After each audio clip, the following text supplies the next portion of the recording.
মাত্র ৩ দিনের আকস্মিক হামলায় সিরিয়ার দ্বিতীয় বৃহৎ নগরী আলেপ্পো দখল করে নিয়েছে হায়াত তাহরির আল শাম বা এইচটিএস এর নেতৃত্বাধীন সিরিয়া সরকারের বিদ্রোহী সংগঠন।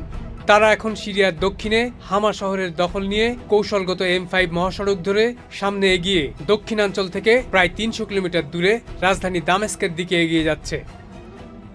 বিদ্রোহীদের আক্রমণের মুখে সিরিয়ার সরকারি বাহিনী গত শনিবার দেশটির দ্বিতীয় বৃহৎ নগরী আলেপ্পো থেকে অস্থায়ীভাবে সৈন্য প্রত্যাহারের ঘোষণা দিয়েছে।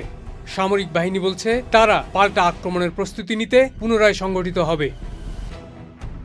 তবে প্রেসিডেন্ট বাশার আল আসাদের অনুগত বাহিনীর বিরুদ্ধে এ আক্রমণ দেশটিতে ১৩ বছর ধরে চলা গৃহযুদ্ধে সম্ভবত সবচেয়ে বড় চ্যালেঞ্জ হিসেবে দেখা হচ্ছে।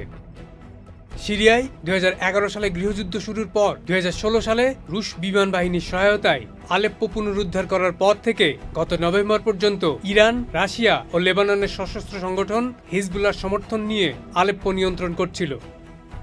এইচটিএস বলছে সম্প্রতি তাদের নিয়ন্ত্রণে থাকা বিভিন্ন শহরে আসাদ অনুগত সরকারি বাহিনীর হামলায় শিশুসহ বেসামরিক অনেক মানুষ নিহত হয়েছেন।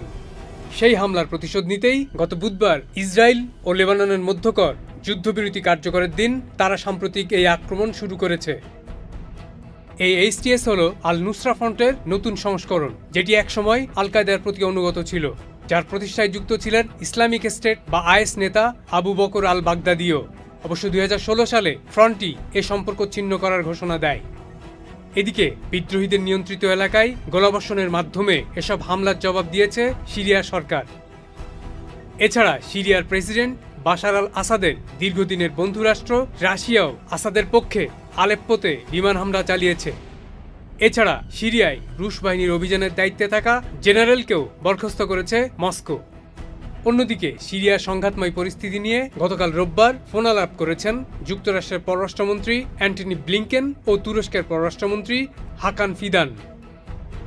তাছাড়াও এদিন একটি যৌথ বিবৃতিতে সিরিয়ায় যুদ্ধ উত্তেজনা হ্রাসের আহ্বান জানিয়েছে যুক্তরাষ্ট্র ও তাদের মিত্র ফ্রান্স, জার্মানি ও যুক্তরাজ্য। Saiduzzaman Dipu, channel I.